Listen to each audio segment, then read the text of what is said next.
لا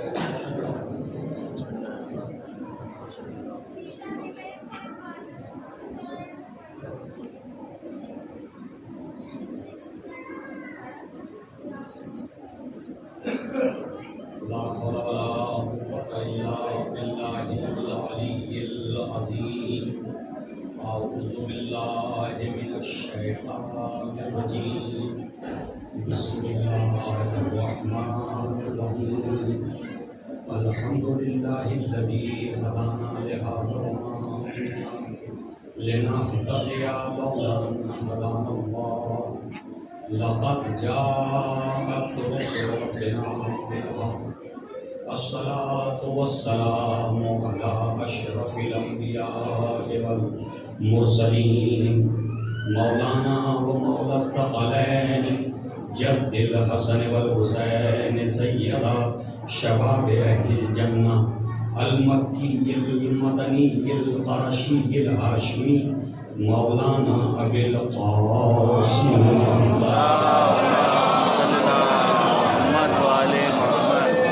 الصلاة والسلام على أهل بيته الطيبين الطاهرين المعصومين المظلومين المنتجبين المنتخبين. ولعنة الله على أعدائهم ومنكر فضائلهم وغاصب حقوقهم وقاتلهم أجمعين من ليلتنا إلى قيام يوم الدين. أما بعد فقد قال الله سبحانه وتعالى في كتابه الكريم وفرقانه الحميد وقوله الحق. بسم الله الرحمن الرحيم. كنتم خير أمة أخرجت للناس تأمرون بالمعروف وتنهون عن المنكر وتؤمنون بالله. لو آمن أهل الكتاب لكان خيرا لهم منهم المؤمنون وأكثرهم الفاسقون. صلوات اللہ.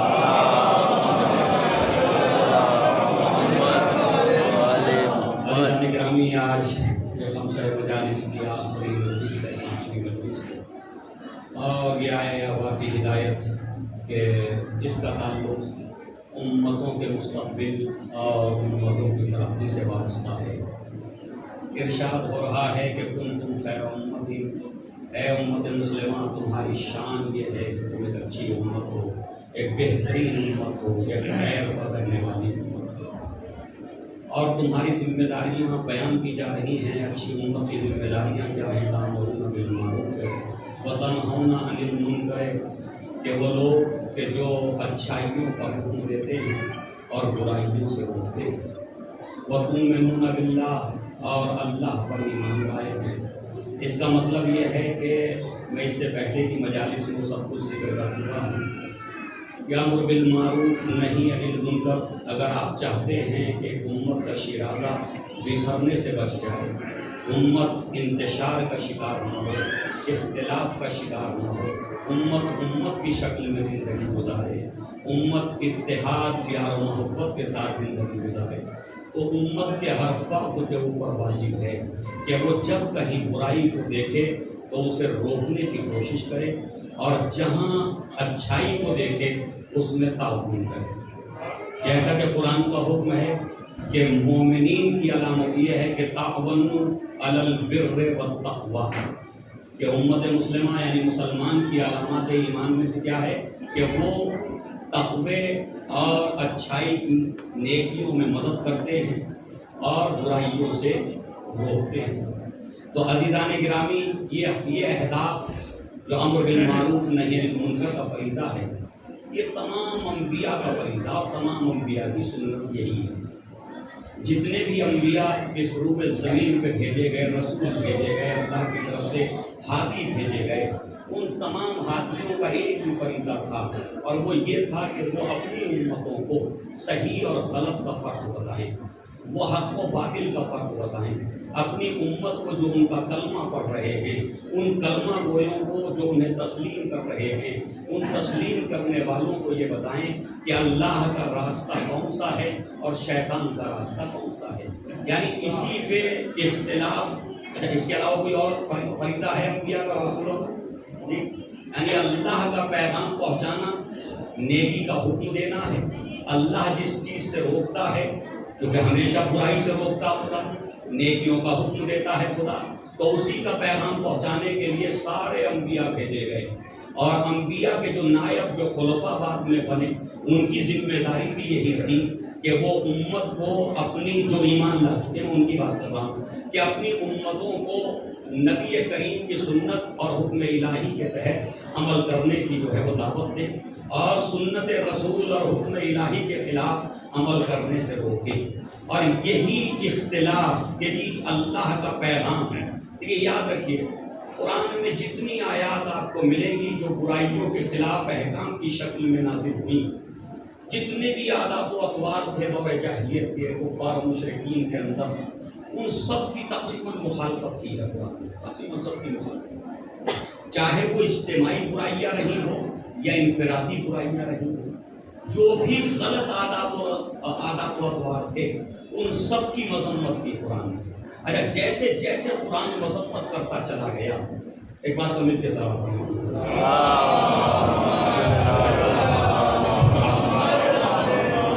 جیسے جیسے قرآن ان کی عادات اور ان کے اطوار، ان کے مراسم، رسم و رواج، ان کی رد کرتا چلا گیا، اور نبی کریم ان آیات کو ان تک پہنچاتے چلے گئے۔ اور فرمائیے گا، وہی محمد مصطفیٰ صلی اللہ علیہ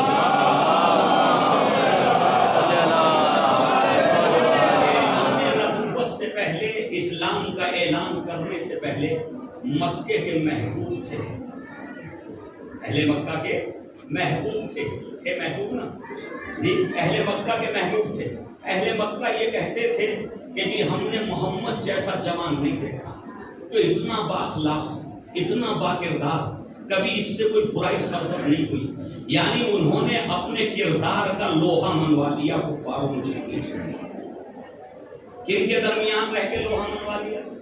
اب ذرا جلدی سے دو چار جملوں بات عرض کروں۔ شرابیوں میں رہے ہیں لیکن اپنی آستین تک شراب کی ایک چھینٹ نہیں آنے دی۔ شرابیوں میں رہے، اپنی آستین تک، اپنے دامن تک کبھی ایک چھینٹ تک جو ہے وہ شراب کی نہیں آنے دی۔ جواریوں میں رہے، کبھی جوئے کے قریب نہیں گئے۔ غور کیجیے ذرا، بیٹیاں دفن کرنے والوں میں رہے، بیٹی کے ہاتھوں کو بوسہ دے کے بتایا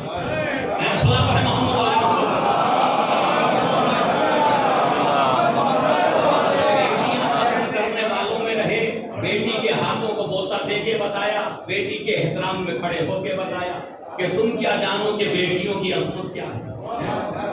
اسی معاشرے سے آئے نا، معاشرہ تو وہی ہے، مجتمع تو وہی ہے جہاں یہ ساری برائیاں۔ 360 بت رکھے ہوئے، ہر قبیلے کا الگ خدا تھا، لیکن محمد مصطفیٰ کے لیے کوئی روایت نہیں ملتی۔ حتیٰ بنو امیہ کے جو دشمن رہے نبی کے، وہ بھی کوئی جھوٹی روایت نہ بنوا سکے کہ حضور پاک نے ایک روز بتوں کی تعریف کر دی ہو۔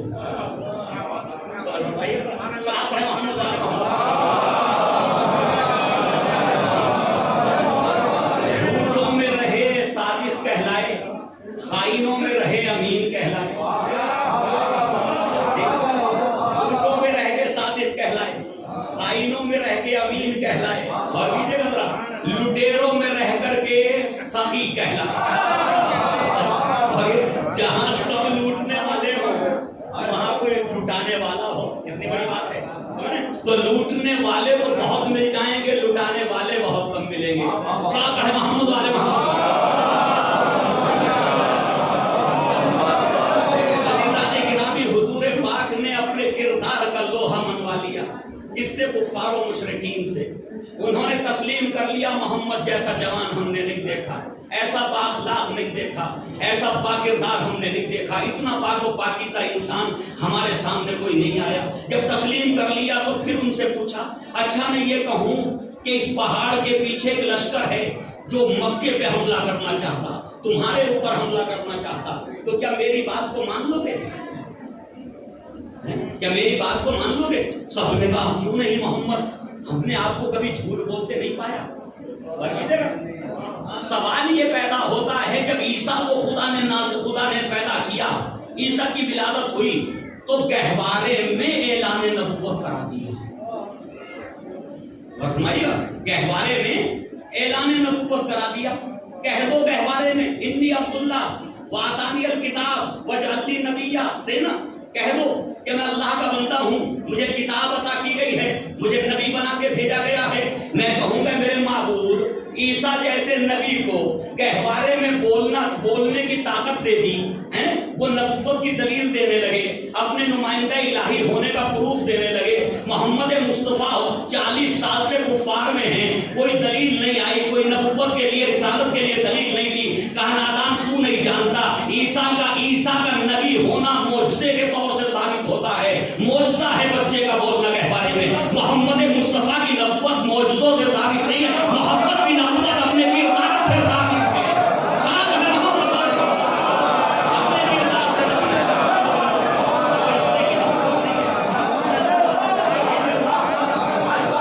محمد مصطفیٰ کی نبوت معجزے سے ثابت نہیں ہے.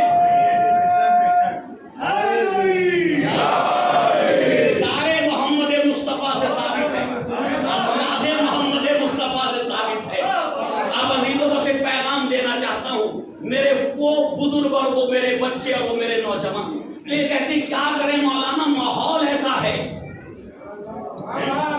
ماحول ایسا ہے, ماحول کی وجہ سے ہمارا بچہ بگڑ گیا, ماحول کی وجہ سے ہم بگڑ گئے یا کوئی اور بگڑ گیا. صحیح ہے عزیزان گرامی, نبی اسی لیے تو آئے تھے کہ تم ماحول سے متاثر نہ ہونا بلکہ اپنے آپ سے ماحول کو متاثر کرنا.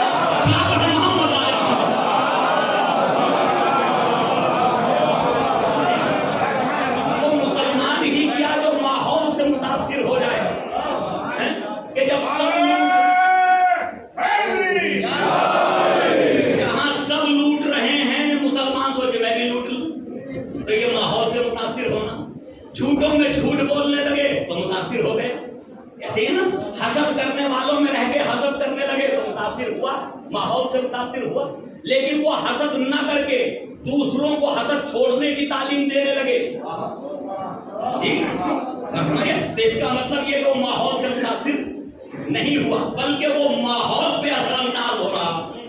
تو نبی کریم نے بتایا کہ کتنا ہی خراب معاشرہ ہو, مکے سے زیادہ خراب تو نہیں ہو سکتا.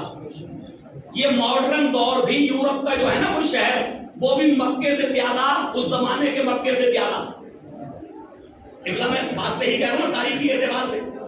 آج یورپ کا کوئی ماڈرن شہر ہو جو بالکل گناہوں سے اٹا پڑا ہو, وہ بھی اس زمانے کے مکے سے کم ہوگا. وہ بھی اس زمانے کے مکے سے کم ہوگا. اس زمانے کی بات کر رہا ہوں. کبھی کوئی لفظ مکہ سن کے گھر کو چلا جائے اور پھر کہے مولانا کیا کہیں, صلوات پڑھیں محمد والے محمد. ایسے ماحول میں حضور پاک نے تو سب محبوب سمجھتے تھے, محبت کرتے تھے, آپ کے اخلاق کو مانتے تھے, آپ کی امانت پہ ایمان لائے تھے, آپ کی صداقت پہ ایمان لائے تھے. اب نبی کریم نے فرمایا قولوا لا الہ الا اللہ تفلحوا, کہو کہ اللہ ایک ہے. اور فرمائیے گا کہو کہ اللہ ایک ہے. کون سی بات تھی بھائی کہ جو نبی کریم نے جو 40 سال تک کبھی جھوٹ نہ بولا, سارے کفار کرے نہیں بولا, ثابت ہیں محمد مصطفیٰ. تو اس میں کون سا ایسا جھوٹ نظر آیا جو کہہ رہے ہیں کہ اللہ ایک ہے, کہو اللہ ایک ہے.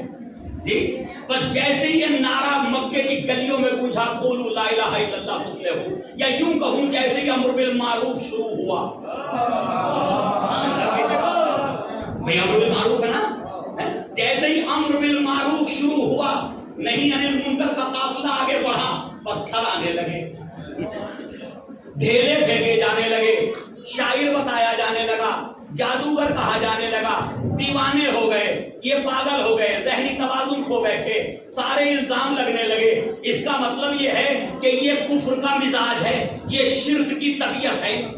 اور مشرک و کافر کا مزاج اور طبیعت یہ ہے کہ جب اچھائی کو اچھائی کہا جاتا تو اسے قبول نہیں ہوتی, اس کے گلے سے نہیں اترتی, اور وہ جو ہے کہنے والے کو برا کہنے لگتا. وہ اچھائی کا حکم دینے والے کو برا کہنے لگتا. تو عزیزان گرامی یہ مزاجوں کا فرق ہے. اگر ہمارے یہاں بھی کچھ مزاج ایسے بن گئے ہیں تو انہیں سوچنے کی ضرورت ہے کہ کہیں وہی مزاج تو نہیں ہے. کبھی نام ہی بدلا ہو کہ عبد العزا سے عبد الستار ہو گیا,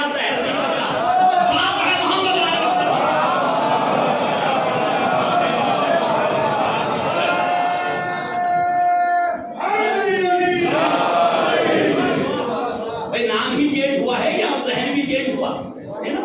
عبد الستار ہو گئے عبد العزا تھے پہلے. تو کیا عبد القیوم ہونے سے سب کچھ ہو جائے گا؟ وہ ذہن بھی تو بدلے جو کفر کا ہے, وہ طبیعت بھی تو بدلے, وہ مزاج بھی تو بدلے. وہ بدلنے کے لیے تیار نہیں ہے. اب جیسے ہی کہا قولوا لا الہ الا اللہ تفلحوا, وہیں سے پتھر شروع ہو گئے. تو میں خطباء و ذاکرین سے, علماء سے اور مبلغین سے بھی ایک ریکویسٹ کروں گا کہ بھائی منبر پہ آنا کوئی پھولوں کی سیج نہیں ہے, کوئی پھولوں کی چیز نہیں ہے کہ آرام سے آ کے بیٹھ جاؤ اور سکون کے ساتھ مجلس پڑھ کے چلے جاؤ. اگر مومنین کی خواہشات کے مطابق پڑھو گے تو پھولوں کی سیج بن جائے گا منبر. اچھا, اسلام کسی کی خواہشات کے طور پہ نازل نہیں ہوا, قرآن کسی کی خواہشات کو پورا کرنے کے لیے نازل نہیں ہوا. قرآن خواہشات کو دبا کر کے حکم الہی کو اوپر لانے کے لیے آیا. خواہشات تو بہت تھی, شراب سب کو اچھی لگتی تھی, مزے کی چیز تھی, لیکن وہ شراب کے خلاف آ گئی آیتیں. جوا سب کو اچھا لگتا تھا, وہ جوئے کے خلاف آ گئی آیتیں. غور فرمائیے گا, چوری کرنا, ڈکیتی کے ڈالنا, دوسروں کا پیسہ کھانا, سود پہ پیسہ چلانا, یہ سب کو اچھا لگتا تھا کیونکہ محنت نہیں کرنی تھی, صحیح نا. لیکن قرآن ان سب کے خلاف آ گیا. تو اس کا مطلب یہ ہے کہ قرآن کی کوئی بھی آیت پڑھو تو کبھی جواری پہ جا کے فٹ ہوتی, کبھی شرابی پہ جا کے فٹ ہوتی, کبھی سالی پہ جا کے فٹ ہوتی, کبھی جھوٹے پہ جا کے فٹ ہوتی, کبھی چور پہ, کبھی ڈاکو پہ, کبھی قاتل پہ, کبھی ظالم پہ. جب کہیں نہ کہیں فٹ ہوتی ہے تو بھیا یا تو قرآن پڑھنا چھوڑ دو, یا تو قرآن کی آیتیں پڑھنا چھوڑ دو, اور اگر پڑھو گے تو بھیا جہاں نشیب ہے وہاں تو پانی پڑے. صلاۃ ہے محمد علیہ محمد.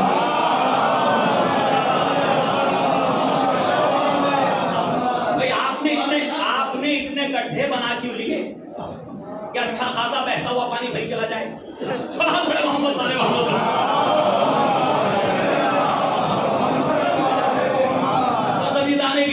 ایک ایک عادت و اطوار کو جو ہے وہ باطل کرتا چلا گیا قرآن, باطل کرتا چلا گیا قرآن, رد کرتا چلا گیا قرآن. ایک روز حضور پاک حضرت محمد مصطفیٰ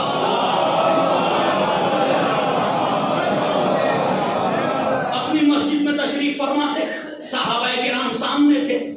آپ نے فرمایا کہ انصر اخاک ظالما کان او مظلوما.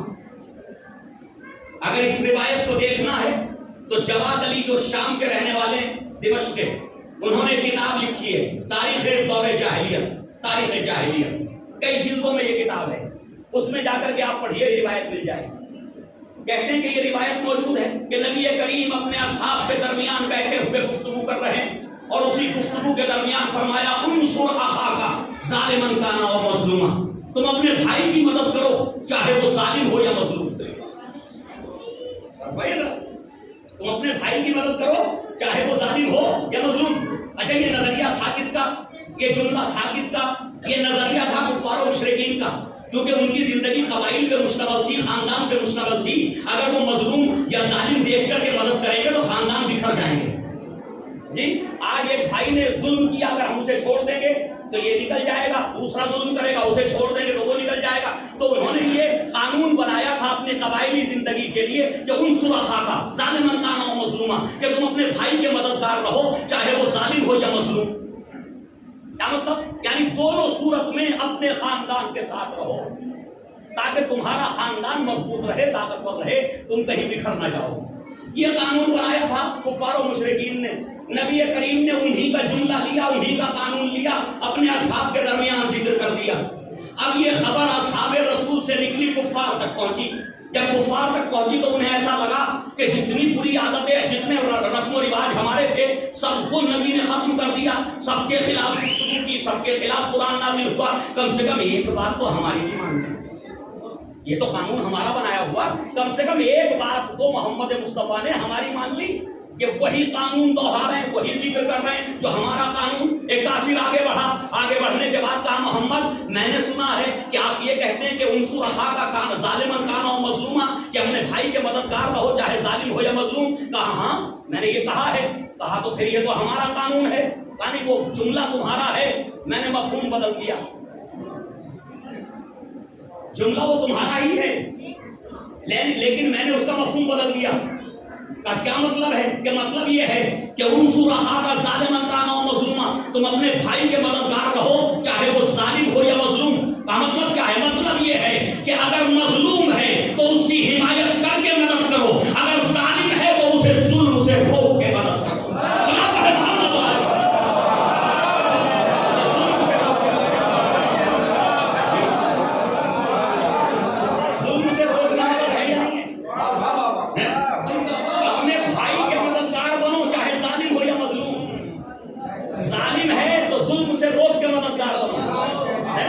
مظلوم ہے تو اس کے حامی بن کے مددگار بنو. تو عزیزان گرامی، ظلم سے روکنا مدد ہے یا نہیں؟ مدد ہے نا. بہت سے لوگ سمجھے مولانا یہ کہ مدد ہو گئی، اپنے بھائی کو میں نے روک دیا. صحیح نا؟ نہیں، مدد ہے. کیوں؟ آج یہ ظلم کرے گا، یہ اپنی طاقت کو سمجھ رہا کہ بس سب کچھ میرے پاس ہے. صحیح نا؟ کل کو وہ اس سے زیادہ طاقتور آئے گا، وہ اس پہ ظلم کرے گا. اور کیجیے گا، گینگسٹر کی زندگی 2 سال 3 سال کی ہوتی. کسی نے اس نے کسی کو قتل کیا تو کوئی ایسا پیدا ہوگا جو اس کو قتل کرے گا. اچھا، اگر کسی نے پہلے ہی دن جب ظلم کر رہا تھا اسی دن روک دیا تو اس کی عمر بڑی ہو گئی، اس کی عمر بڑھ گئی. کیونکہ اب یہ جب یہ کسی پہ ظلم نہیں کرے گا تو وہ اس پہ ظلم نہیں کرے گا. تو عزیزان گرامی، اس فلسفہ اسلام کو بھی سمجھو. ہمیشہ بھائیوں کے ساتھ ہر صورت میں نہ کھڑے رہو. کبھی بھائی کو ڈانٹ بھی دیا کرو، نصیحت بھی کر دیا کرو کہ بھائی تم جو ہے ہم پہ نہیں ہو، لہٰذا ہم تمہارا ساتھ نہیں دیں گے.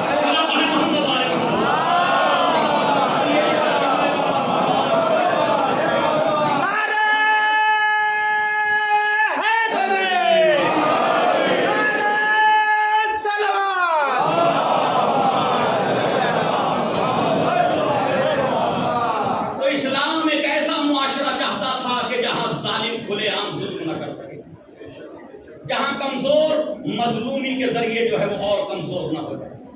اسلام ایسا معاشرہ چاہتا ہے، لیکن ہم نے کیسا معاشرہ بنایا یہ ہمیں سوچنے کی ضرورت ہے. جی، یہ ہمیں سوچنے کی ضرورت ہے کہ ہم قرآن والا معاشرہ بنانا چاہتے ہیں، اسلام والا معاشرہ بنانا چاہتے ہیں، نبی کریم والا معاشرہ بنانا چاہتے ہیں، یا ہم وہ معاشرہ چاہتے ہیں کہ جو معاشرہ دور جاہلیت کا تھا. جی، اور فرمائیے تو اب امام حسین علیہ السلام نے اپنی قربانیوں کے اہداف کے لیے جب ارشاد فرمایا تو ابھی قربانیاں نہیں تھی، قربانیوں کے لیے نکل رہے تھے، ابھی نکل رہے ہیں، قبلہ موجود ہیں. اور اس کے علاوہ اگر امام نے کوئی اور ہدف کہیں بیان کیا ہو جو میں ابھی تک جو میں دیکھ سکا، ضروری نہیں ہے، میرا مطالعہ بہت ناقص ہے، بہت ناقص مطالعہ ہے، اس کے باوجود بھی جتنا مطالعہ کیا، جتنی تاریخیں پڑھی، جتنی سیرتیں پڑھی، مجھے کہیں کوئی ہدف نظر نہیں آیا کہ کربلا کا ہدف کیا. صرف ایک ہی ہدف ہے جو امام نے وصیت نامے میں بیان کر دیا، اور کوئی ہدف نہیں ہے. اور کہیں نہیں فرمایا میں کیوں جا رہا ہوں. جناب محمد حنفیہ سے نکلتے وقت جو وصیت نامہ ان کے سپرد فرمایا، لکھ کر کے دیا، اس وصیت نامے میں فرماتے ہیں یا اخی انی لمخرج اشرا ولا وطرا ولا مفسدا ولا ظالما، کہ نہ میں شر پھیلانے کے لیے نکل رہا ہوں، نہ میں بغاوت کرنے کے لیے نکل رہا ہوں، نہ میں فرقے بنا دینا چاہتا ہوں، نہ جماعتوں کا قیام کر دینا چاہتا ہوں. ٹھیک نا؟ اور فرمائیے گا، نہ میں اس روئے زمین پہ فساد برپا کرنے کے لیے، نہ فتنہ پھیلانے کے لیے نکل رہا ہوں. تو نکل کیوں رہے ہیں مولا؟ یعنی 4 برائیاں ہیں، چاروں برائیاں جو انسانی معاشرے کے لیے ناسور ہیں. تو امام نے اپنی شہادتوں کا سفر پورا کرنے سے پہلے ان چاروں سے کربلا کو جدا کر دیا، شہادت کو جدا کر دیا کہ میری شہادت میں نہ شر ہے، میرے اقدام میں نہ بغاوت ہے، میرے اقدام میں نہ فتنہ و فساد ہے، نہ میرے اقدام میں فریضی ہے. ان چیزوں سے میرا کوئی تعلق نہیں ہے. اس کا مطلب یہ ہے کہ اگر شہادتوں کا ہدف اور مقصد یہ ہے تو پھر ذکر شہادت کا ہدف اور مقصد بھی یہی ہونا چاہیے کہ نہ ذکر سے فساد ہونا چاہیے، نہ فتنہ ہونا چاہیے، نہ شر ہونا چاہیے، نہ کسی طرح کی بداخلاقیاں ہونا چاہیے.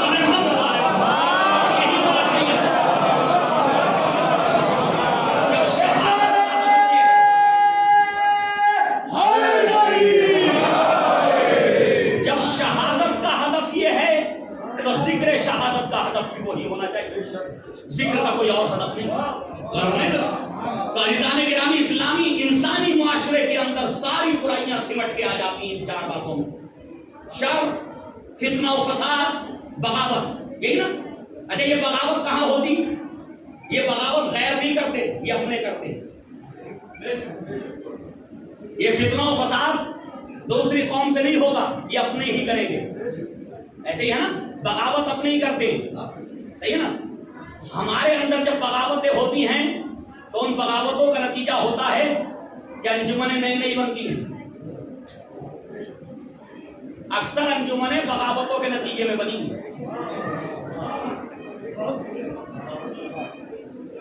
جب کوئی ایک انجمن سے نکل کے دوسری بنا رہا ہے تو بغاوت میں ہے. غور کیجیے گا، ایسا ہوتا یا نہیں ہوتا؟ اچھا ریزن کتنا چھوٹا سا ہوتا، نوحہ نہیں پڑھنے دیا، یہ میرے بھائی ہیں، ان کو مرثیہ نہیں پڑھنے دیا، یہی تو ہوتا نا سبب. میں ایک بات پوچھنا چاہتا ہوں کیونکہ دامن وقت میں اتنی گنجائش نہیں ہے کہ ہر بات کو شرح کر سکوں. میں ایک بات پوچھنا چاہتا ہوں، آپ مجتہدین سے پوچھئے، اپنے مراجع کرام سے پوچھئے، علماء حق سے پوچھئے، حضور نوحہ پڑھنا ثواب ہے، نوحے کا سننا بھی ثواب ہے؟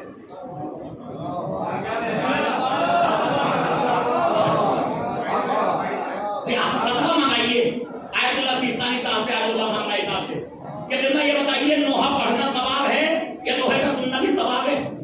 مرثیہ پڑھنا ثواب ہے، مرثیہ کا سننا بھی ثواب ہے؟ سلام پڑھنا ثواب ہے یا سلام کا سننا بھی ثواب ہے؟ تقریر کرنا ثواب ہے یا تقریر کا سننا بھی ثواب ہے؟ ذکر کرنا ثواب ہے یا ذکر کا سننا بھی ثواب ہے؟ تو آپ پوچھئے نا، جواب کیا آئے گا؟ اچھا ایک اور سوال نیچے لکھ دیجئے گا، اچھا ان دونوں میں زیادہ کس کو ملے گا؟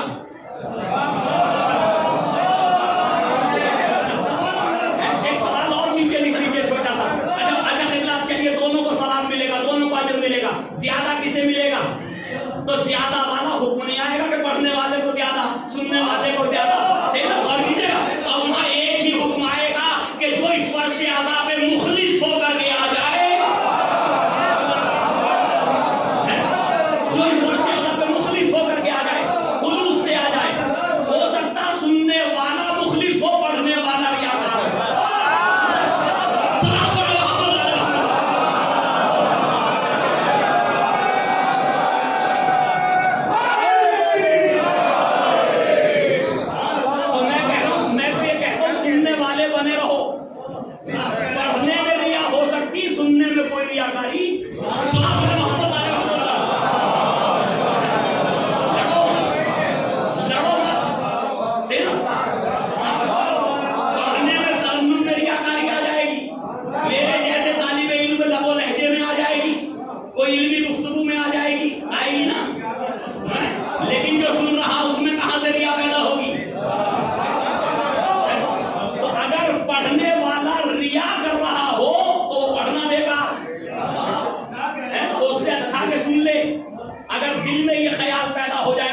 کوئی نہیں پڑھتا تو بہتر ہوگا رہنے دے، آج مت پڑھ، آج سن لے.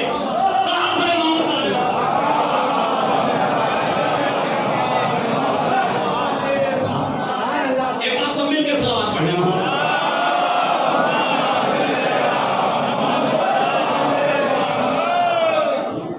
عزیزان گرامی، یاد رکھیے کہ بغاوت مقصود نہیں ہے، کربلا نہیں چاہتی، آپس میں تفرقے کرنا نہیں چاہتی، اختلافات پھیلانا نہیں چاہتی. یہ شہادت امام حسین کا ہدف نہیں ہے. برائیاں پھیلانا نہیں چاہتی کربلا، صحیح نا، فتنہ و فساد نہیں چاہتی کربلا. اب امام چاہتے کیا ہیں؟ فرزند رسول وہ تو بتائیے، تو آپ نے وہ انکار کر دیا، منفیات بتا دی. اس بات میں بھی تو کچھ بتائیے، چاہتے کہ آپ کیوں جا رہے، کیوں نکل رہے ہیں آپ؟ مدینہ جیسا شہر کیوں چھوڑ رہے ہیں؟ مدینہ جیسا شہر کیوں چھوڑ رہے ہیں آپ؟ نانا کی قبر کو کیوں چھوڑ رہے ہیں؟ ماں کی لہر کو کیوں چھوڑ رہے ہیں؟ حسن جیسے بھائی کی لہر کو کیوں چھوڑ رہے ہیں؟ جو مدینے کی گلیاں، مدینے میں گھر آپ کا، ہر جگہ آثار اسلام ہیں، نا، یہاں پر ملائکہ خدمت کے لیے آئی اس دروازے پر، آپ اس گھر کو چھوڑ رہے ہیں؟ تو اب میرے مولا فرماتے ہیں انما خرجت لطلب الاصلاح فی امت جدی رسول اللہ صلی اللہ علیہ وآلہ وسلم. میں صرف اور صرف انما کے معنی آپ سمجھتے ہیں کہ جب کلمہ انما عربی کلام میں داخل ہوتا ہے تو وہ کلام کو منحصر کر دیتا، حصار کھینچ دیتا. اور اس مجلسی مجمع سے بہتر کون سمجھے گا انما کو؟ انما یرید اللہ لیذھب عنکم الرجس اہل البیت ویطہرکم تطہیرا.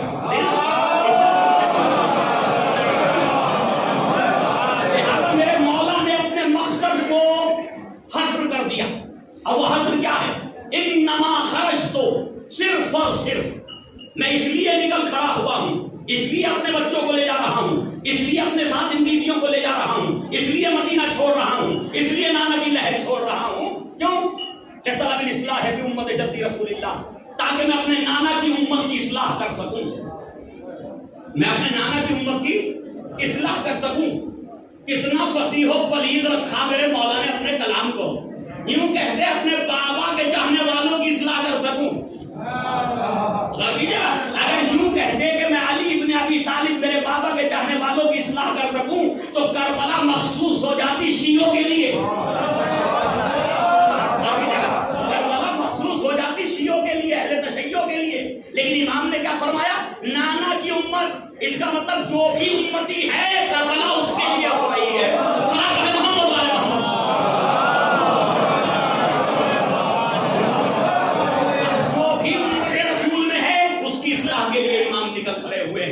تو جب ساری امت کی اصلاح کے لیے کربلا ہوئی تو ذکر کربلا، یہ ذکر کربلا بھی امت کی اصلاح کے لیے ہونا چاہیے نا. اور اگر یقین جانیے 10 سال ہم آپ کی بات نہیں کر رہے، آپ کو سننے والے ہیں، اگر 10 سال ہم منبر پہ آنے والے حضرات 10 سال ادب و احترام کے ساتھ فضائل محمد و آل محمد کو پہنچا دیں تو یہ مجمع اتنا ہی نہیں رہے گا. ایک ہی شکل میں نہیں نظر آئے گا، سب ایک شکل کے، الگ الگ شکلوں کے لوگ یہاں ملیں گے، الگ الگ حلیے میں ملیں گے، الگ الگ لباس میں ملیں گے، الگ الگ شکل و صورت میں ملیں گے. کیوں؟ اس لیے کہ سب کو طلب ہے کہ ہمیں کہیں سے صحیح راستہ مل جائے. امام حسین کی شہادت نے ایک راستہ کھولا تھا امت کے لیے، ایک راستہ کھولا تھا نا کہ کہیں اسلام نہ ملے تو کربلا آ جانا، ذکر کربلا کر لینا، اسلام مل جائے گا. اور لیکن عزیزان گرامی کہیں نہ کہیں وہ دروازے بند ہو گئے، کہیں نہ کہیں وہ دروازے، بھائی اس سے زیادہ آگے نہیں بڑھوں. صلوات میں محمد والے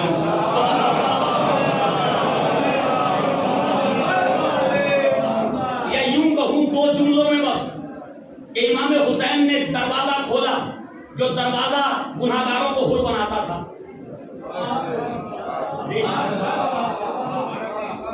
جو دروازہ گناہگاروں کو حر بناتا تھا، جو دروازہ لعنت اللہ کو علیہ السلام بناتا تھا، ایک ایسا دروازہ کھولا امام نے. بولا یا نہیں بولا؟ امام چاہتے تھے کہ میرے ہوتے ہوئے کوئی جہنم میں نہ گرے. حر جہنم کے کنارے پہنچ گئے، گرنا ہی چاہتے تھے. میرے مولا کو برداشت نہ ہوا، حر کو اس گرتے ہوئے حر کو جہنم سے نکالا. اور اب ایک حر ہے اور ساری قوم ہے. حر کے معافی مانگنے پہ بھی داد، مولا کے معاف کرنے پہ بھی داد. حر کے معافی مانگنے پہ بھی نعرہ، مولا کے معاف کر دینے پہ بھی نعرہ. حر کے معافی مانگنے پہ بھی وجد، مولا کے معاف کر دینے پہ بھی وجد. صحیح نا؟ یہی ہے نا. یہ ہماری مجالس کی حالت ہو گئی نا کہ بھائی حر نے معافی مانگ لی، میں نے کہا کیا کہنا ماشاء اللہ. امام حسین نے معاف کر دیا اتنے بڑے جانی دشمن کو جو کربلا تک لے کر کے آیا تھا، جو پیاس کی وجہ بنا تھا، جو قتل کی وجہ بنا، اسے معاف کر دیا. ہم نے کہا نعرہ لگا کر دیا نا، معاف نعرہ لگا. عزیزان گرامی نعرے لگانے سے اچھا ہوتا کہ یا تو حر کے کردار کو اپنا لیتے یا حسین کے کردار کو اپنا لیتے.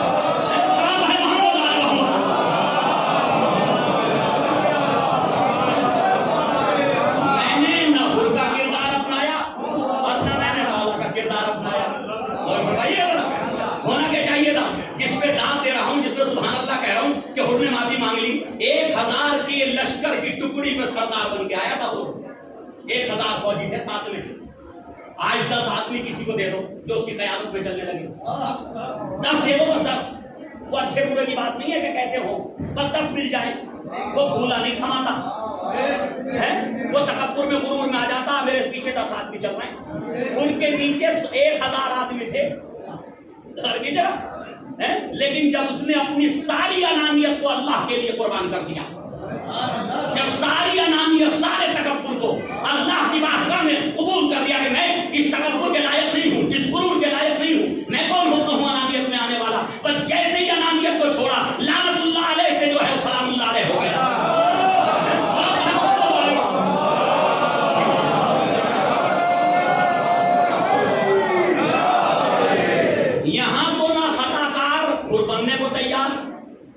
اور نہ جس کی شان میں غلطی ہوئی ہے وہ حسین کا کردار اپنانے کو تیار۔ نعرے لگانے والے سب ہیں، نعرے لگانے والے سب ہیں۔ اتنا اچھا ہوتا کہ حر کی طرح معافی مانگنا سیکھ لیتے اور امام حسین کی طرح معاف کر دینا سیکھ لیتے۔ صلوات محمد علیہ وسلم۔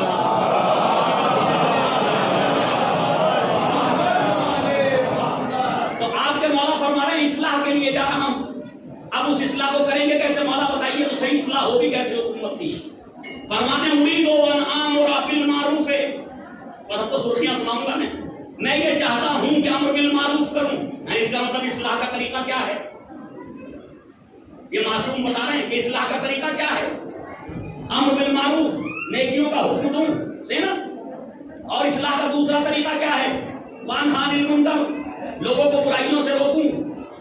تو دو ہی راستے ہیں جو امام نے بیان کیے ہیں، اچھائیوں کا حکم دیجیے تاکہ امت کی اصلاح ہو جائے، برائیوں سے روکیے تاکہ امت مسلمہ کی اصلاح ہو جائے۔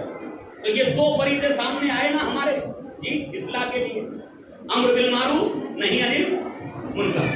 اب اس کے بعد فرماتے ہیں کہ اسیر بسیرت جدی رسول اللہ صلی اللہ علیہ وآلہ وسلم، اور میں یہ چاہتا ہوں اس اقدام کے ذریعے سے کہ ایسے لوگ پیدا کروں اس امت میں جو نبی کی سیرت پہ عمل کر سکیں۔ میں نبی کی سیرت پہ عمل کر کے ایسے لوگ پیدا کر دینا چاہتا ہوں کہ جو نبی کی سیرت پہ، نبی کی سنت پہ عمل کر سکیں۔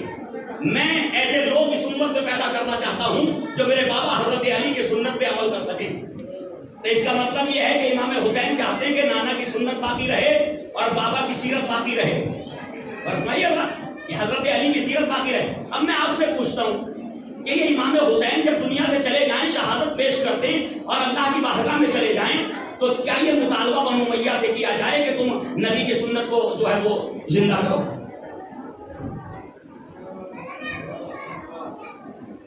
کیا یہ مطالبہ بنو امیہ سے کیا جائے کہ جی آپ نبی کی سنت کو زندہ کرو؟ امام حسین نبی کی سنت زندہ کرنا چاہتے تھے، تو وہ کہیں گے ہم نے تو اس لیے حسین کو قتل کر دیا۔ ہم نے کیوں قتل کیا؟ اسی لیے تو کیا کہ نبی کی سنت زندہ کرنا چاہتے تھے، ورنہ ہمارا جھگڑا کیا تھا؟ صلوات محمد علیہ محمد۔ ہم نے اسی لیے تو امام حسین کو قتل کیا، فرزند رسول کو قتل کیا کہ وہ علی کی سنتیں قائم کرنا چاہتے تھے۔ بھائی ہمارا جھگڑا ان سے کیا تھا؟ کوئی ذاتی لڑائی تھی؟ ذاتی جھگڑا تھا ہمارا ان کے ساتھ؟ یہی تو جھگڑا تھا کہ وہ نبی والا دین پھیلانا چاہتے تھے، ہم نبی کا دین روکنا چاہتے تھے۔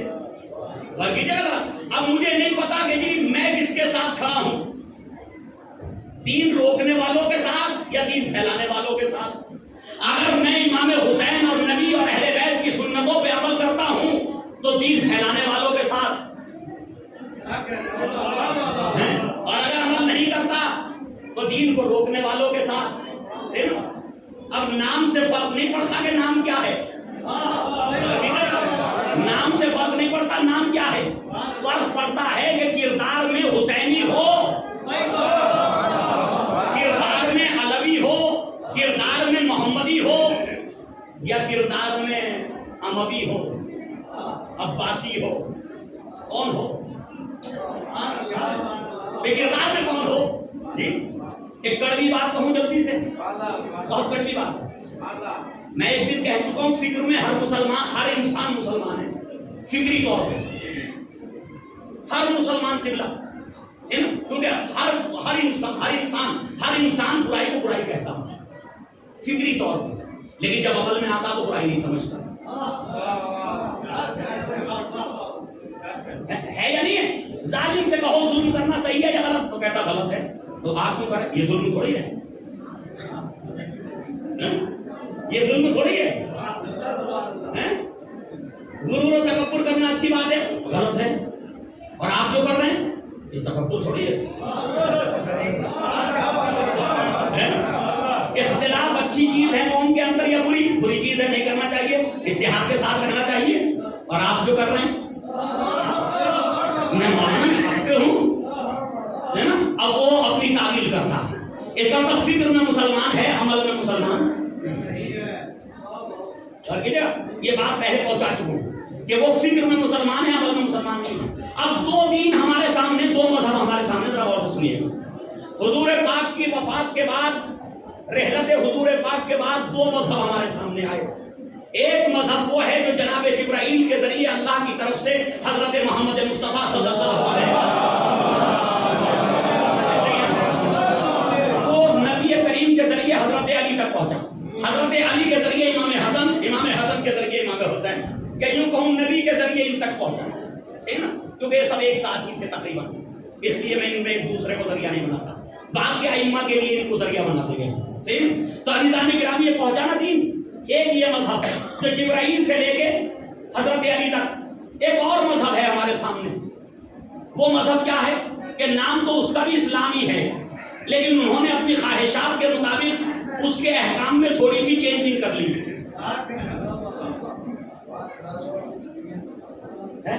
اپنی خواہشات، اپنی تمنائیں، اپنی آرزوؤں کو سامنے رکھ کر کے تھوڑے تھوڑے احکام کو چینج کر لیا، نظریات کو چینج کر دیا، قرآن کی آیتوں کے مفہوم کو چینج کر دیا، ٹھیک نا، یہی ہوا نا۔ تو ہم نے کہا آپ نے پورا دین کا نام الگ کیوں نہیں رکھ لیا؟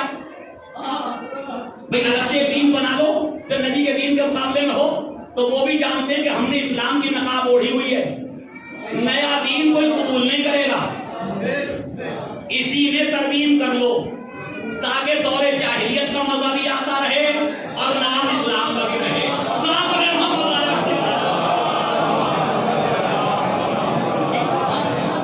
جاہلیت کا مزہ بھی آتا رہے اور نام اسلام کا بھی رہے۔ کون ہے مسلمان ہیں؟ دیکھتے میں اتنی لمبی داڑھی، سر پہ ٹوپی، نماز پڑھتا، 5 وقت کا نمازی، آذان ادھر ہوئی اور یہ جس حالت میں بھاگا چلا جا رہا مسجد کی طرف، اس سے اچھا مسلمان کون ہوگا؟ ہے کون ہوگا؟ میں ابھی پچھلے 1 سال پہلے اشرا پڑھنے کے لیے گزشتہ سال دہرادون گیا، وہاں ایسی گفتگو نکل آئی، بھائی یہاں لندن اس کے دہرادون کے اطراف میں کچھ گاؤں وغیرہ ہیں مسلمانوں کے، پتہ چلا ہیں بہت ہیں، ٹھیک نا، پتہ چلا بہت ہیں، مگر کیسے مسلمان ہیں؟ تو بیچارے پراپرٹی ڈیلر ہمارے اپنے شیعہ بھائی تو مجھ سے کہہ رہے ہیں قبلہ مت پوچھو کیسے، میں کچھ تو بتا دو تاکہ ہمیں بھی کہیں بیان کرنے میں کچھ مدد ملے گی، کیونکہ ہم تو ان کے پاس جا کے پوچھ نہیں سکتے کیسے، تم تو ان کے بیچ میں رہتے ہو۔ کہنے لگے ایسے ہیں کہ ماہ مبارک کے رمضان میں اتنی تیزی کے ساتھ افطار کے لیے جاتے ہیں، روزہ باطل ہو جائے گا، ہے نا، اگر 1 منٹ لیٹ ہو گئی تو روزہ باطل ہو جائے گا، اور ماہ مبارک کا افطار کر کے نماز مغربین پڑھ کے جب گھر آتے تو پہلا افطار شراب سے کرتے جی۔ تو عزیزان گرامی میں اس لیے عرض کر رہا ہوں کہ یہ 2 مذہب سامنے آ گئے، بس وہ کڑوی بات تو میں آپ سے کہنا چاہتا ہوں، ذرا اسے سن لیں اور ذرا دل تھام کے سن لیجیے، صحیح ہے؟ مجھے انصاف سے بتائیے ان دونوں مذہبوں میں ایک اموی مذہب ہے، ایک علوی مذہب ہے، ایک اموی ایک علوی، ٹھیک نا، اس سے پیچھے سلسلہ لے جاؤں تو ایک عثمانی ایک علوی، صلوات پڑھیں محمد علیہ جی، 2 ہی ہے نا، تو اموی اور علوی، مجھے انصاف سے بتاؤ علوی مذہب پہ زیادہ عمل ہوتا یا اموی؟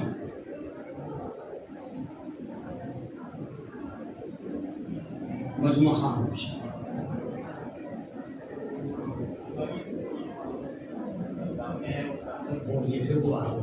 مجھے حوصلہ ملے، کون سے مذہب پہ زیادہ عمل ہوتا؟ بنو امیہ کی بات نہیں کر رہا، علی والوں میں کون سے مذہب پہ عمل ہوتا؟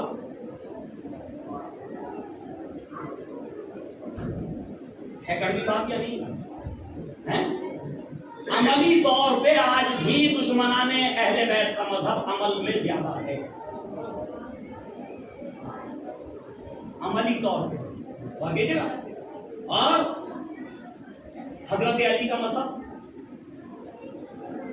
ایک ادارہ بنے گا ہمارے یہاں، ایک ادارہ، جتنے رشتے دار ہوں گے سب کو بھر دو، بھتیجے کو یہ عہدہ دے دو، بھانجے کو یہ دے دو، داماد کو یہ بنا دو، فلاں کو وہ بنا دو، تو بھیا یہ کام کس کا تھا؟ یہ کام کس کا تھا؟ یہ برا نہ لگے، علماء تک بات پہنچ رہی ہو، میں کسی کو ہدف نہیں بنا رہا، صحیح نا، ایک حقیقت بیانی کر رہا ہوں۔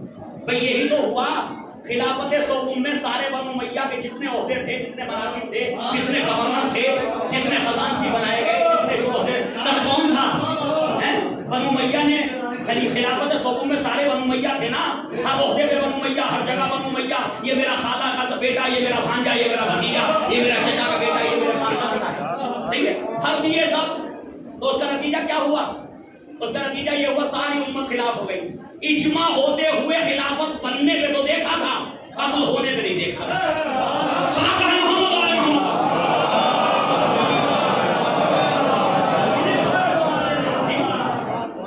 تو بھائی میں پوچھنا چاہتا ہوں، ہم عملی طور پہ کس کے مذہب پہ ہیں؟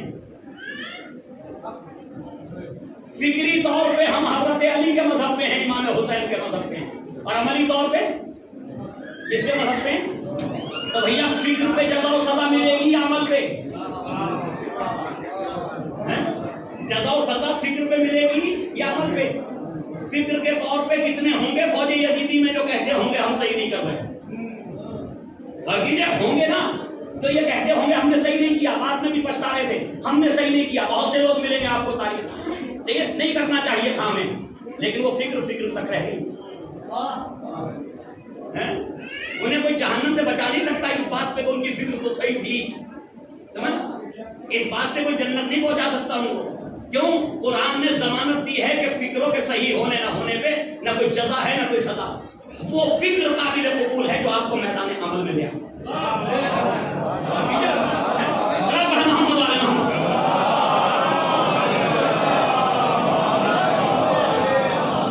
فکر جو ہے وہ صحیح ہے جو آپ کو نتیجے کے طور پہ میدان عمل میں لا کے کھڑا کر دے. صحیح. اب عزیزان گرامی، بس ایک بات یہ نوجوانوں کے لیے عرض کر رہا ہوں، کیونکہ سوشل میڈیا کا زمانہ ہے اور یہ سوشل میڈیا کا زمانہ بہت ہی پراش ہو گئی. ایسا نہیں ہے اگر کوئی نوجوان مجالس میں نہیں آتا نا اور اپنے دین کو نہیں سیکھنا چاہتا تو وہ قدم قدم پہ گمراہ ہو. آج جو دور چل رہا ہے نا، شاید وہ 20 سال پہلے وہ دور نہیں. آپ کے گھر میں آ کر کے کوئی نہیں بتاتا تھا کہ ہمارا نظریہ کیا ہے، آپ کا نظریہ کیا ہے. لیکن جب سے یہ سوشل میڈیا آیا ہے نا، موبائل اب جیب میں، اب نہ کسی چینل کی ضرورت ہے بیان دینے کے لیے، نہ کسی اخبار کی ضرورت ہے. آپ کے پاس اخبار بھی ہے، آپ کے پاس چینل بھی ہے، میڈیا نکالیے، 1 منٹ کی ویڈیو بنائیے اور بھیج دیجیے، سب سنیں. تو اس سے جتنے نقصانات ہوئے اس سے زیادہ فائدے بھی ہوئے کہ ادھر صفوں میں، ان صفوں میں جو اہل بیت کے خلاف صفیں بنی ہوئی تھیں، ان میں کچھ لوگ انصاف پسند تھے لیکن انہیں میڈیا نہیں مل رہا تھا بات پہنچانے کے لیے. انہیں میڈیا نہیں مل رہا تھا بات پہنچانے کے لیے. کبھی چینل کا مالک کہہ دیتا تھا کیا بیان دو گے دکھا دو، ہم اجازت نہیں دیتے، ہمارے چینل کا بائیکاٹ ہو جائے گا. اخبار میں کوئی بات دینا چاہتا تھا، اخبار والا منع کر دیتا تھا. میگزین میں کوئی پیغام دینا چاہتا تھا، اپنے دل کی بات کہنا چاہتا تھا، میگزین والا منع کر دیتا تھا. تو خدا کا شکر یہ ہوا کہ خدا نے اہل بیت کے ذکر کی ضمانت لی تھی، تو اس نے اسباب بھی پیدا کر دیے کہ وہ میڈیا آئے گا، اب نہ کسی چینل والے کی اجازت کی ضرورت پڑے گی، نہ کسی اخبار کی اجازت. جس کو جو انصاف کی بات کرنا ہے وہ اپنے گھر میں بیٹھ کے پوری دنیا تک پہنچا سکتا ہے.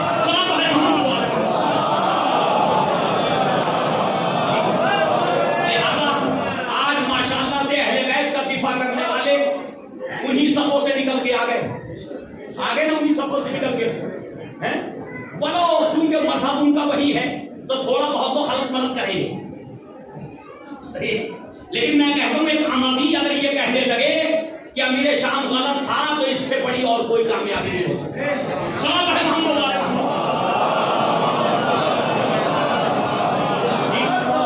ایک عموی جو بنو امیہ سے محبت کرتا ہو وہ یہ کہنے لگے کہ امیر شام صحیح نہیں تھا، بنو امیہ صحیح نہیں تھے، تو اس سے بڑی اور کون سی کامیابی ہوگی.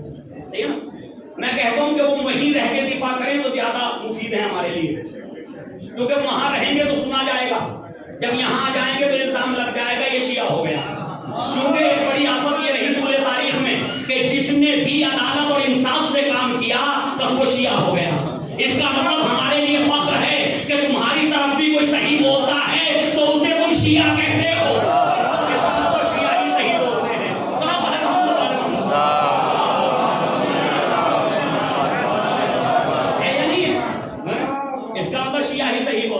بس آخری بات، کیونکہ دامن وقت میں گنجائش نہیں رہی، غور فرمائیے گا. امام حسین علیہ السلام سے پہلے 1,24,000 انبیاء ہے نا، کتنے آئے؟ 1,24,000 ہے نا. 1,24,000 یہ انبیاء جو آئے آدم سے لے کے خاتم تک، یہ کس دین کو لے کر آئے؟ کون سا دین تھا یہ؟ پکی بات ہے نا، سب کا دین اسلام تھا. اسی لیے ہر ایک کلمے میں ملے گا لا الہ الا اللہ، یعنی کلمہ بنیادی جو ہے وہ لا الہ الا اللہ ہے. اب وہ نبوت کا کلمہ بدلے گا یا جو نبی ہوگا اس کا کلمہ بدلے گا. لا الہ الا اللہ آدم صفوت اللہ، لا الہ الا اللہ موسیٰ کلیم اللہ، لا الہ الا اللہ عیسیٰ روح اللہ، لا الہ الا اللہ نوح نبی اللہ. یہ تو ہوگا نا. یہ کلمے ایسے بدلیں گے، لا الہ الا اللہ نہیں بدلے گا. یعنی اس کا مطلب یہ ہے کہ لا الہ الا اللہ بنیادی کلمہ ہے، ٹھیک نا، وہ وہیں رہے گا. تو امام حسین نے بچایا کیا؟ حفاظت کس چیز کی؟ کس چیز کی حفاظت کی امام حسین نے؟ اللہ کی نہیں. اللہ کا کوئی محافظ نہیں ہو سکتا، وہ سب کا محافظ ہے. چلو بڑے محمد کفر نہ ہو جائے، کہیں کفر نہ ہو جائے لاشعوری طور پہ، اور آپ یہ سمجھ کے نہ چلے جائیں میں کہہ رہا ہوں اللہ کی حفاظت کی.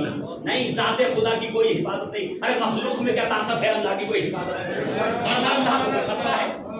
بحث ہے اس کے مشن کی، اس تحریک کی، اس پیغام کی کہ جو اس نے انبیاء کے ذریعے بھیجا تھا، اس کی حفاظت کی.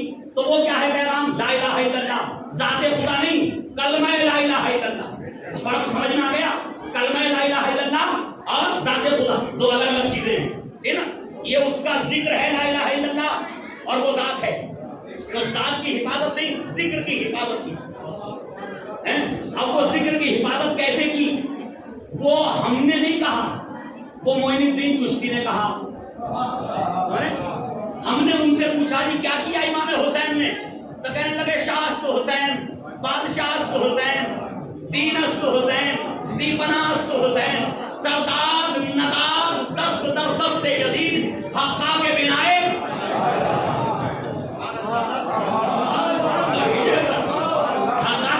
لا الہ اصل حسین. تو امام حسین نے کیا بچایا؟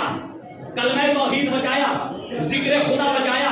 تو اب یہ امام کی ذمہ داری نہیں کہ میرے معبود تیرا ذکر بھی میں بچاؤں اور اپنا بھی میں بچاؤں.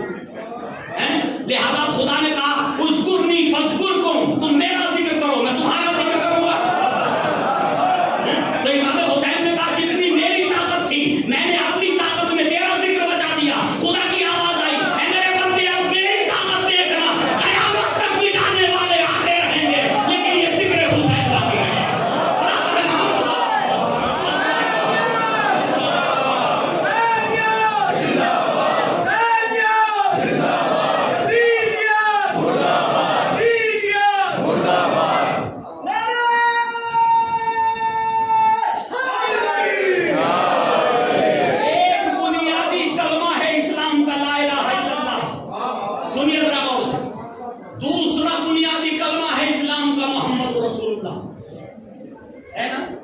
بنیادی کلمہ ہے نہیں.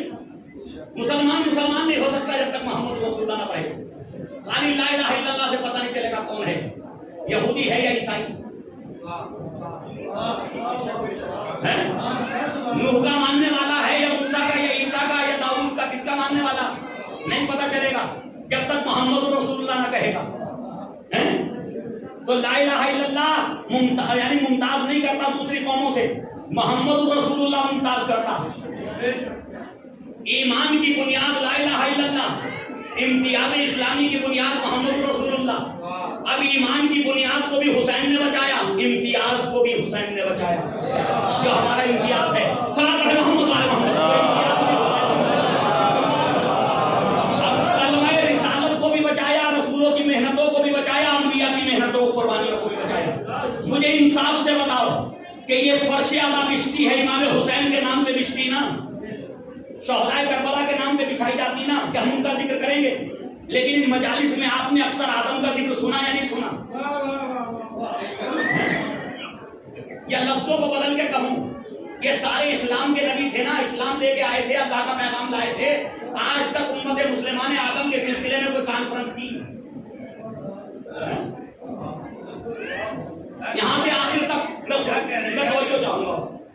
کیا آج تک امت مسلمان جناب آدم کی سیرت پہ، ان کی زندگی پہ، ان کی قربانیوں پہ، ان کے کارناموں پہ، ان کی زحمتوں پہ کوئی کانفرنس کی، اگر کوئی پوسٹر آپ کو ملا ہو مسلمان ایریوں میں تو مجھے بتا دینا، کسی مسجد پہ لگا ہو کہ ہم آدم کے لیے کانفرنس کر رہے ہیں، ہم نوح کی قربانیوں کا ذکر کریں گے، کانفرنس ہوگی، سیمینار ہوگا، اس میں جناب نوح کے لیے مقالے پڑھے جائیں گے، بڑے بڑے مفتیان دین کو بلا رہے ہیں، اسکالرس کو بلا رہے ہیں، وہ بتائیں گے جناب نوح کی اہمیت کیا تھی، 950 سال کی تبلیغی زندگی جناب نوح کی، صحیح ہے، لیکن کوئی کانفرنس نہ ہوئی 950 سال تبلیغ کرنے چلے، کوئی کانفرنس نہیں ہوئی آج تک۔ جناب موسیٰ کے سلسلے میں یہ تو مسلمانوں کے نبی نا، ایمان لانا ضروری ہے نا، ٹھیک ہے نا، اسلام کے مراحل میں کچھ مراحل طے کیے نا انہوں نے۔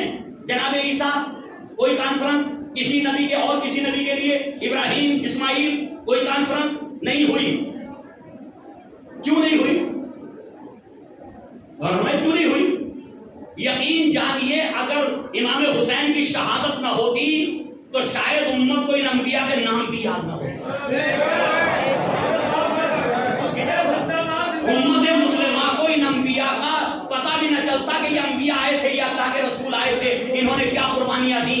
یہ تو صدقہ ہے اس فرش ادا کا کہ یہ فرش ادا، یہ مجلس ہوتی امام کے نام پہ، اور اس مجلس میں ابراہیم کا ذکر بھی ہو جاتا ہے، موسیٰ و عیسیٰ کی وکالت بھی ہو جاتی ہے، آدم کو بھی معصوم قرار دے دیا جاتا ہے۔ جو انبیاء پہ الزام لگتے ہیں وہ سارے الزام یہاں سے دور ہوتے، اس کا مطلب حسین وارث انبیاء بن گئے۔ جو بھی الزام لگائے گا میرا کرانا وہ ہوگا جو انبیاء کو معصوم کرا۔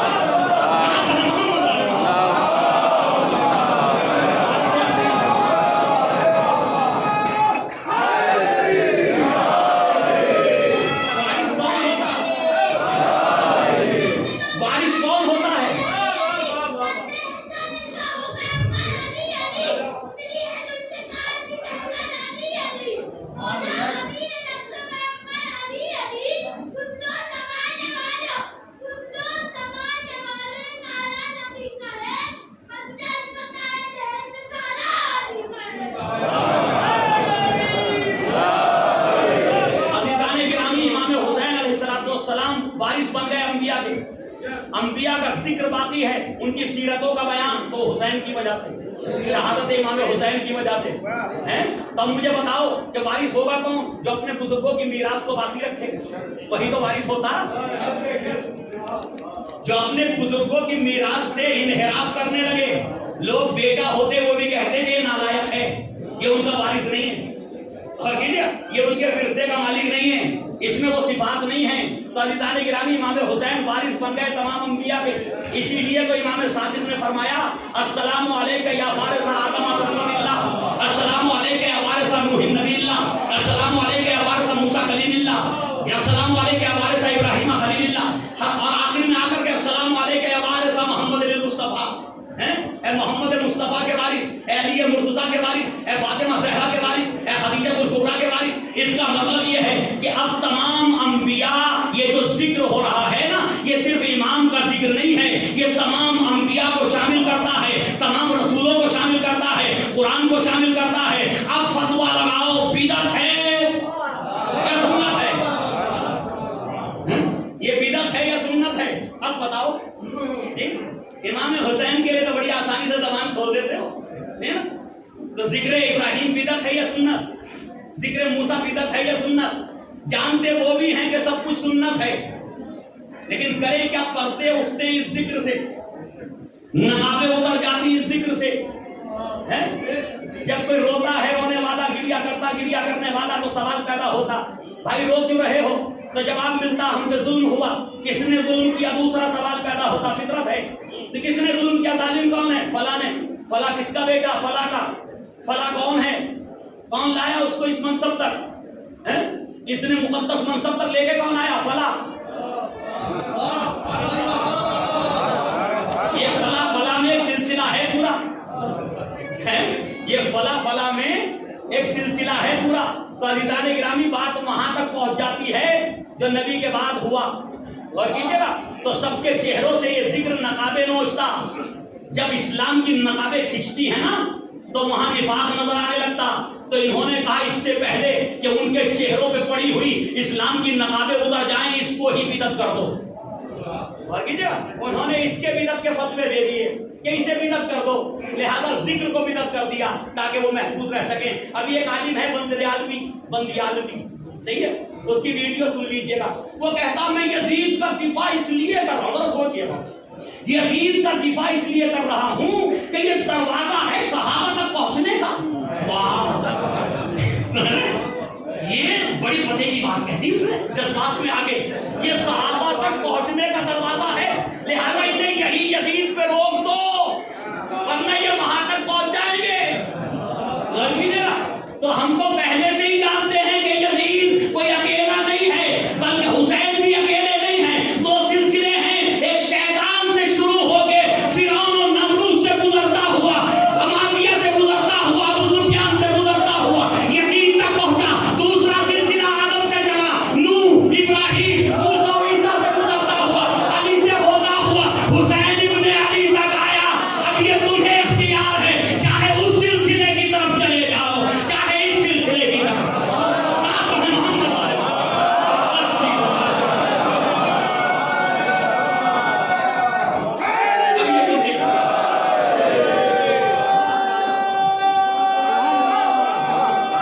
چاہے شیطانی سلسلے کے ساتھ کھڑے ہو جاؤ, چاہے رحمانی سلسلے کے ساتھ کھڑے ہو جاؤ. امام حسین رحمانی سلسلے کی ایک کڑی ہے, یزید شیطانی سلسلے کی ایک کڑی ہے. لینا ہے تو سب کو لو, چھوڑنا ہے تو سب کو چھوڑو. یہ نہیں کہ یزید ہمارا نہیں, سب کو چھوڑو. یہ کیسے ممکن ہے کہ سلسلے کی پوری ایک زنجیر میں سے ایک کڑی تمہاری باقی تمہاری, ایک تمہاری نہیں باقی سب کو. عزیزان گرامی, اسیران کربلا, یا ایام اسیران کربلا سے محسوس, یہ بیویاں ابھی چند دنوں کے بعد دو سفر, کل یا پرسوں کی تاریخ, کل ایک سفر, پرسوں کی تاریخ میں ایک قافلہ یا اسیران کربلا شام میں وارد ہو گیا. یہ بیویاں طویل سفر کر کے, اذیتیں اٹھا کے, پریشانیاں اٹھا کے دو سفر کو وارد شام ہو گئے. پرسوں کو یہ قافلہ شام پہنچا, 21 منزلوں سے گزار کے اس قافلے کو شام ہو.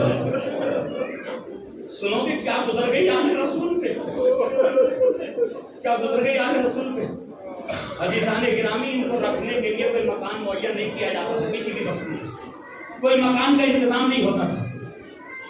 تو اس کا اثر یہ ہوا کہ دن میں دھوپ پڑتی تھی, سارے دن دھوپ میں بیٹھی, رات میں اوس پڑتی تھی. تو یہ گرمی اور سردی موسم کا جو امتزاج تھا نا, اس کی وجہ سے بیویوں کے چہرے کی جلدیں جھلس گئی, بچوں کے چہرے جھلس گئے, پہچانے میں نہ آتے تھے. یہ حالت ہو گئی. اب جب یہ قافلہ پہنچا نا شام میں, بس ابھی تو 5 یا 10 منٹ لوں گا جو کہ آخری مجلس. جب یہ شام میں وارد ہوا نا, ایک غلط تصور ہمارے یہاں بیان ہوتا رہا. میں تو کوشش کرتا ہوں کہ ان تصور آپ کو صحیح ہو کہ جی آل رسول کو ایک ایسے اندھیرے گھر میں قید کر دیا گیا. یہ پڑھا جاتا نہیں ہو. اگر بھائی کسی ذاکر کو, کسی عالم کو کوئی روایت ملی ہو کہ اندھیرا گھر تھا, اس پہ چھت تھی, کوئی مکان تھا, تو مجھے اور میں کہتا ہوں کتنا ہی اندھیرا گھر ہوتا, ہاتھ سے ہاتھ نظر نہ آتا ہوتا, وہ آل رسول کے لیے بہتر تھا. وہ نبی کی نواسیوں کے لیے بہتر تھا, وہ علی کی بیٹیوں کے لیے بہتر تھا. کم سے کم بے پردگی سے تو بچ پڑے. سب سے بڑا غم تو بے پردگی کا تھا نا. سید سجاد 35 سال گریا کرتے رہے, اکبر پہ کم روئے, عباس پہ کم روئے. جب بھی کسی نے پوچھا کہاں سب سے زیادہ کہاں پڑی, بھائی اکبر کہاں شہید ہوئے کربلا میں, عباس کے بازو کہاں قلم ہوئے کربلا میں, علی اصغر کے گلے میں تیر کہاں لگا کربلا میں. بہن نے, ایک بیٹی نے اپنے باپ کو ذبح ہوتے ہوئے کہاں دیکھا, کربلا میں نا. لیکن سید سجاد کیا کہتے ہیں, الشام الشام. تو تنہائی میں بیٹھ کے سوچنا یہ شام شام میں کہہ رہے ہیں آپ کے مولا, یہ اس لیے کہہ رہے ہیں کہ جتنی بے پردگی شام میں ہوئی, جتنی بے پردگی آل رسول کی شام میں ہوئی اتنی کہیں نہیں ہوئی. جو کوفے میں تو 2 دن سے زیادہ رکے نہیں, شام میں ایک ایسے خرابہ, اس جگہ کو کہتے ہیں عربی میں خرابہ, کہ جو پہلے کبھی مکان رہا ہو اور وہ مکان کی دیواریں اسے عربی میں کہتے ہیں خرابہ. یہ زیارت جناب زینب میں بھی جملے ہیں کہ قید کر دیا گیا فی خرابت الشام، شام کے خرابے میں. اور یہ خرابہ کہاں تھا؟ جہاں سے عام راستہ گزرتا تھا. بھائی اس سے بڑی مصیبت نہیں تھی کوئی آل رسول کے لیے. جو بھی گزرتا تھا ان بیویوں کو بے وقت چادر دیکھتا بے وقت چادر دیکھتا. جب کوئی مرد گزرتا بیویاں ایک دوسرے کے پیچھے چھپ جاتی تھی تاکہ اس نامحرم کی نظر ہمارے اوپر نہ پڑے. ابھی تو ایک روز ایک شخص گزرا جس کا نام عبداللہ تھا. اس نے اس منظر کو دیکھا تڑپ گیا. نظریں نیچی کہیں گزر گیا. شریف النفس تھا، اہل بیت کا چاہنے والا تھا، اہل بیت کی تعلیمات پہ عمل کرتا تھا. وہ ایک مرتبہ روایت کے جملے یہ اپنے واپس آیا.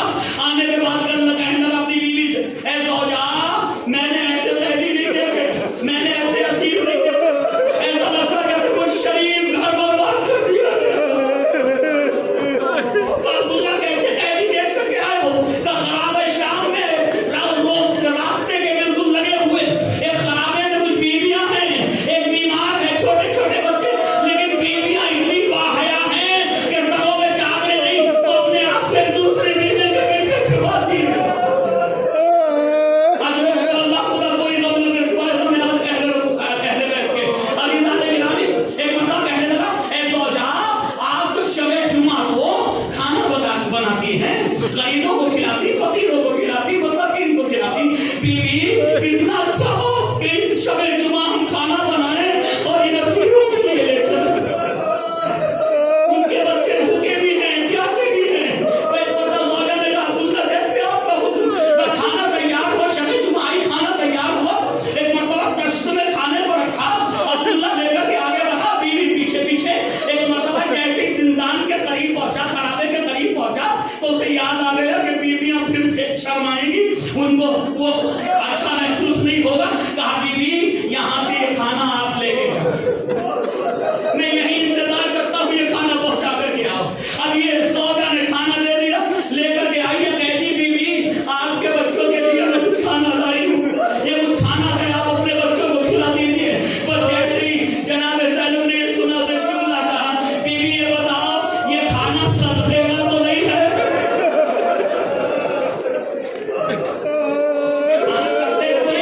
آل رسول نے ایسے مسائل میں بھی کیسے شریعت کا خیال رکھا، کس طرح سے ہم ہمیں معروف نہیں ہے منکر کرتے رہے. بیوی یہ کھانا صدقے کا تو نہیں ہے؟ اس نے ہاتھوں کو جوڑ کے کہا نہیں بیوی صدقہ نہیں ہے. کہا پھر کیا ہے؟ کہ یہ نذر کا کھانا ہے، یہ نذر کا کھانا ہے. جناب زینب کبریٰ نے پوچھا ایسا نہ ہو کسی ایسے کی نذر کا کھانا ہو جس کا جائز نہیں ہے کھانا. ایک بار پوچھا بیوی کس کی نذر کا کھانا ہے؟ کہنے لگی میں اپنے مولا کی نذر دلاتی ہوں، میں اپنے مولا کی نذر دلاتی ہوں. بیوی تیرا مولا کون ہے؟ بیوی جب میں مدینے میں رہا کرتی تھی تو میں بیمار ہو گئی. میرے والد نے میرے مولا کے لیے نذر مانی، میرے مولا کے لیے نذر مانی. جب مجھے شفا مل گئی تو یہ کام پوری زندگی میرے والد کرتے رہے اور میرے والد کے بعد سے یہ کام میں کر رہی ہوں. میں اپنے مولا کے نام پہ یتیموں کو، غریبوں کو، مساکین کو کھانا کھلاتی ہوں. ایک بار کہا بیوی یہ تو بتا تیرا آقا کون ہے، تیرا مولا کون ہے؟ کہنے لگی حسین ابن علی. ارے بچے سے زینب نے اپنے بھائی کا نام سنا، اے بیوی ارے آج کے بعد حسین کی سلامتی کی نظر نہ دلانا. اس عورت نے ہاتھوں قیدی بیوی یہ کیسی باتیں کر رہی ہوں؟ کہا جس حسین کی سلامتی کی نظر دلاتی ہے وہ حسین کربلا میں مارا گیا، عباس قتل کر دیے گئے، صحرا کا چمن برباد ہو گیا. یہ دیکھیے حسین کی بیٹی سکینہ ہے، میں حسین کی بہن زینب ہوں. اے بیوی آل محمد کو در بدر پھرایا گیا بازاروں درباروں میں. انا للہ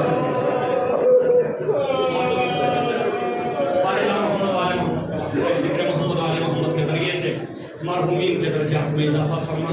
باہلا محمد آل محمد کا واسطہ میرے محبوب جہاں جہاں محبان اہل بیت ان کی جان و مال عزت و ناموس کی حفاظت فرما. میرے محبوب یہ تمام حضرات جو یہاں جمع ہیں، جہاں جہاں مومنین مومنات صاحبان حاجات ہیں، ان کی حاجات کو پورا فرما. بیماروں کو شفا کاملہ واجل عطا فرما. بے روزگار کو روزگار عطا فرما، جو روزگار رکھتا ہوں کہ روزگار میں ترقی عطا فرما، رزق میں برکت عطا فرما، مصیبتوں سے اور پریشانیوں سے نجات عطا فرما۔ میرے معبود اہل یمن، اہل فلسطین، اہل عراق، اہل ایران اور حزب اللہ کی حفاظت فرما، دشمنان اسلام کو نیز کو نابود فرما۔ میرے معبود ہم سے سبقت لسانی یا کوئی غلط فکر اس میں آ گئی ہو، میرے معبود جس کی وضاحت نہ ہو سکی ہو، میرے معبود تو کریم ہے، اور آل محمد علیہ السلام آپ بھی کریم ہیں، ہماری ان کمزوریوں کو، غلطیوں کو معاف کریں۔ باہلا محمد والے محمد کا واسطہ میرے معبود، اور یہاں پر اگر کسی کو کوئی میرا جملہ میرے معبود برا لگا ہو اور کسی کو فیل ہو گیا ہو کسی بات سے، تو میں اس کے لیے بھی اپنی طرف سے معافی کا طلبگار ہوں۔ تیری بارگاہ میں معافی مانگتا ہوں کہ میں کسی بھی قسم سے کوئی جملہ میں نے کسی کے لیے نہیں کہا، ایک عام گفتگو کی ہے، پھر بھی اگر کسی کی دل شکنی ہے تو میں اس کے لیے معاف رکھتا ہوں۔ باہلا محمد والے محمد کا راستہ میرے معبود ہمارے ایمان کے ظہور میں تاجیل فرما، ہمارا شمار ان کے غلاموں میں فرما۔ ربنا تقبل منا انک انت السمیع العلیم۔